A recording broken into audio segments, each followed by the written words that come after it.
Kepala Kantor Wilayah Kementerian Agama Provinsi Kalimantan Tengah, Nur Fahmi menyampaikan, besaran biaya penyelenggaraan ibadah haji tahun 2023 untuk embarkasi Banjarmasin adalah sebesar Rp90.990.994. Hal ini mengacu pada Keputusan Presiden Nomor 7 Tahun 2023 tentang BPIH tahun 1444 Hijriah yang bersumber dari biaya perjalanan ibadah haji atau BP dan nilai manfaat, di mana tahun ini calon jemaah haji Kalteng masih mengikuti embarkasi Banjarmasin bersama calon jemaah haji Kalimantan Selatan. Sehubungan dengan diterbitkannya besaran BPIH ini, calon jemaah haji yang masuk kuota keberangkatan haji tahun ini, baik itu jemaah reguler maupun cadangan, diminta untuk melunasi BP mulai dari tanggal 11 April hingga 5 Mei 2023. Jika jemaah reguler tidak dapat melunasi BP sesuai ketentuan, maka jatah atau kuota keberangkatan haji tahun ini bisa digantikan oleh jemaah cadangan. Selain itu, calon jemaah haji yang masuk kuota keberangkatan tahun ini diimbau untuk memperdalam ilmu manasik haji dan latihan fisik, agar persiapan lebih matang dalam menunaikan rangkaian ibadah haji nantinya. Untuk penjelasan lebih lengkapnya, kami telah melakukan wawancara langsung dengan Kepala Kantor Wilayah Kementerian Agama Provinsi Kalimantan Tengah, Bapak Nur Fahmi. Telah terbitnya Kepres Keputusan Presiden Republik Indonesia Nomor 7 Tahun 2023 tentang biaya perjalanan ibadah haji, biaya penyelenggaraan ibadah haji tahun 1444 Hijriah 2023 Masehi. Di sana menjelaskan setelah ada penetapan itu ada lagi edaran dari Dirjen Penyelenggaraan Haji dan Umrah tentang jumlah biaya perjalanan dan biaya penyelenggaraan untuk Provinsi Kalimantan Tengah termasuk embarkasi Banjarmasin, bahwa biaya penyelenggaraan ibadah haji untuk embarkasi Banjarmasin itu sebesar Rp90.990.994. Nah, itu biaya penyelenggaraan ibadah haji untuk embarkasi Banjarmasin. Nah, kita dari Provinsi Kalimantan Tengah itu ikut embarkasi Banjarmasin. Nah, dari sejumlah itu maka calon jamaah itu kan ada setoran awal. Setoran awal itu berjumlah 25 juta. Kemudian yang harus dilunasi oleh calon jamaah haji itu berjumlah Rp25.753.057. Jadi total yang harus dibayar oleh calon jamaah itu Rp57.753.057. Ini khusus yang masuk embarkasi Banjarmasin, terdiri dari jamaah haji Kalimantan Selatan dan jamaah haji Kalimantan Tengah. Ya toh. Kenapa jumlahnya 90.994 rupiah? Itu jumlah biaya penyelenggaraan. Nah, untuk memenuhi itu tentunya ada pembiayaan dari nilai manfaat. Nilai manfaat itu nilai manfaat dari setoran awal. Nah, berapa disubsidi oleh nilai manfaat tadi? Nilai manfaat itu jumlahnya Rp40.237.937. Nah, 40 juta ditambah dengan 40.237.937 ditambah dengan 50.753.057 rupiah itu berjumlah 90.990.994 rupiah.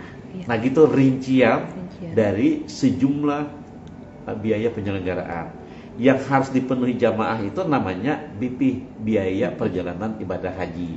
Kalau yang 90 juta itu adalah biaya penyelenggaraan. Jadi beda antara penyelenggaraan dengan biaya perjalanan. Biaya perjalanan harus dipenuhi oleh calon jamaah. Untuk semuanya ada subsidi dari nilai manfaat sebanyak 40 juta tadi. Berarti 40 juta itu ditanggung oleh pemerintah nggak Pak? Hasil nilai manfaat. Hasil dari nilai manfaat itu. Iya, nilai manfaat setoran awal yang 25 juta itu. Nah, iya. Itu subsidi berarti ya Pak? Ya, disubsidikan ke perjamaah. Tapi kalau totalnya berarti sekitar 90-an juta Ya, tadi ya Pak ya? totalnya untuk embarkasi Banjarmasin 90.990.994 rupiah. Iya. Itu Pak, kalau dibanding tahun lalu apa ada peningkatan ini Pak? kurang lebih saja dibanding dengan tahun 2022 atau 1443 ya, kurang lebih saja. Kalau tidak salah tahun lalu itu 90 lebih tinggi ya, 98 juta. Oh, iya. Berarti menurun ini dibandingkan dengan tahun 2022. Berarti tahun lalu 98 jutaan. Iya. Tahun ini menurun. Tahun ini menjadi 90. Oh ya. Kalau alasan itu sendiri Pak, faktor yang membuat turun itu apa? Kan kemarin itu dikaji ulang usulan dari Kemenak dikaji ulang bersama-sama dengan DPR Komisi 8 melakukan kaji ulang tentang lalu baik yang fasilitas, kemudian transportasi, catering dan lain sebagainya, akhirnya bisa ditekan, bisa diturunkan. Iya, berarti kabar baik nih bagi masyarakat ya, Ya, Pak, soalnya mengalami penurunan dibandingkan tahun lalu. Iya, Tapi secara keseluruhan turun itu. Okay. Nah, untuk batas waktunya sendiri Pak pelunasan? Untuk pelunasan ini diharapkan kepada para jamaah mulai tanggal 11 kemarin tanggal sampai 11 dengan April. 11 April sampai dengan tanggal 5 Mei. 5 Mei. Iya. Oh, iya. Itu sudah melunasi semua. Iya. Nah, kalau sejauh ini Pak, kira-kira informasinya berapa persen Pak yang sudah melunasi nih Pak dari jemaah haji? Kami belum memantau. Belum bisa dipantau nantinya berapa persen sudah dari jumlah jamaah kita kan. Kota Kalimantan Tengah ini 1612. Nah, jadi nanti kabupaten kota untuk melaporkan ke komite provinsi tentang berapa progres sudah presentasi yang sudah melunasi sampai dengan hari ini, hari kedua. Iya. Nah, kemudian perlu saya sampaikan juga, kan dulu itu ada yang sudah melunasi tahun 2020, ada yang melunasi tahun 2022. Nah, ini tidak melakukan tambahan lagi. Meskipun kan beda tuh jumlahnya beda. Mereka tetap tidak perlu lagi membayar. Tidak perlu lagi menambah. Padahal mengalami kenaikan. Yang tahun 2020 kan cuma sekitar 40 juta saja totalnya. Sekarang, nah yang ini kan 50-an. Nah, tapi orang yang sudah lunas, yang sudah lama 3 tahun yang lalu itu tidak menambah lagi. Berarti ini baiknya tuh melunasi lebih awal ya Pak ya, supaya misalnya ada perubahan-perubahan harga itu tidak lagi berdampak ya Pak ya. Nah, ada aturan. Ada aturan. Tidak semua boleh melunasi lebih awal kalau tidak masuk kota. Jadi, saya melunasi boleh dikatakan melunasi kalau masuk kota. Kan belum tahu dia kapan berangkatnya. Kalau yang melunasi tahun 2020 itu kan dia sudah masuk kota, akan diberangkatkan 2020. Akan tapi karena kendala waktu itu COVID, tidak bisa berangkat, padahal dia sudah lunas. Iya. Gitu. Berarti ini jemaah yang diminta untuk melunasi itu sudah diinformasikan ke kota. Sudah diinformasikan masuk kota ingin diberangkatkan. Yang boleh untuk melunasi. Sama dengan 2022 tadi. 2022 tadi kan karena keterbatasan. Pertama, keterbatasan kota yang diberikan. Kita hanya 700 sekian. Tahun 2022. Kemudian pembatasan umur. Nah, sekarang kan tidak ada lagi pembatasan umur. Oh iya, kemarin kan dibatasi 65. Iya, 65 maksimal minimal. 65 tahun. Nah, yang ini meskipun umur 100 tahun bisa. Oh, berarti dihilangkan ya, Pak? Iya, ada kota lansianya juga. Tahun ini prioritas lansia. Cuman minimal lansia itu pendaftar Mei 2018. Berarti kalau meskipun umurnya 100 tahun, akan tetapi kalau dia mendaftar tahun 2019 kan tidak masuk. Ini bisa dijelaskan dikit Pak. Berarti dikembalikan ya Pak ya kuota lansia itu ya Pak ya? Mulai tahun ini ya Pak ya? Dapat kita kuota lansia ada sekian, saya lupa itu jumlahnya berapa. Masuk, cuman umur 65 tahun ke atas dan mendaftarnya paling lambat itu Mei 2018 gitu. Berarti kabar gembira nih bagi yang tahun kemarin gara-gara terpatok usia dia bisa berangkat, tahun ini bisa gitu ya Pak ya. Iya. Mungkin imbauan nih Pak bagi para jemaah nih Pak seperti apa Pak? Kepada kami dari Kantor Wilayah dan Agama Provinsi Kalimantan Tengah menghimbau kepada para calon jamaah yang masuk kota untuk bisa diberangkatkan tahun ini, baik kota yang reguler ataupun prioritas lansia, itu untuk sesegeranya melunasi sesuai dengan jumlah yang ditentukan.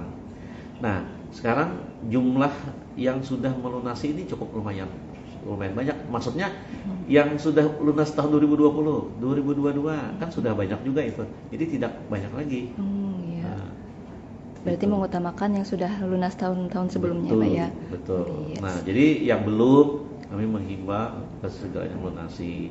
Kemudian yang kedua, kami berharap juga kepada para calon jamaah agar memperdalam ilmu manasik haji mulai sekarang. Jadi sudah latihan fisik, kemudian memperdalam ilmu manasik haji agar lebih matang. Iya. Nah, saya kira karena lamanya tertunda-tunda ini lebih matang lagi ilmu manasik hajinya. Iya, Mudah-mudahan betul-betul siap sudah iya. untuk melaksanakan rangkaian ibadah haji nantinya. Oke. Pak, Pak, kalau misalnya ada jamaah yang tidak melunasi tepat waktu, apakah bisa diganti oleh jamaah lain nih Pak? Kita kan ada jamaah cadangan. Ada jamaah Cadangan ini dia sudah melunasi juga. Karena diinformasikan bahwa Anda menjadi jamaah cadangan. Apabila mundur ini tidak melunasi, dinaikkan yang cadangan. Karena dia sudah lunas. Oh iya. Ada yang sudah cadangan itu yang sudah lunas tahun lalu. Jadi cadangan akan dinaikkan. Berarti kesempatan bagi yang cadangannya Pak ya? Iya. Baik. Jadi masuk porsi cadangan. Oke. Pak, mohon diulang tadi Pak, berapa kuota kita tahun ini Pak? Kuota kita untuk Kalimantan Tengah tahun ini 1.612. 1.612. Betul, beserta petugas-petugasnya. Oke Tribuners, itulah informasi yang aku sampaikan kali ini. Jangan lupa saksikan Kalteng Hit selanjutnya dan follow akun media sosial tribunkalteng.com yang ada di bawah ini.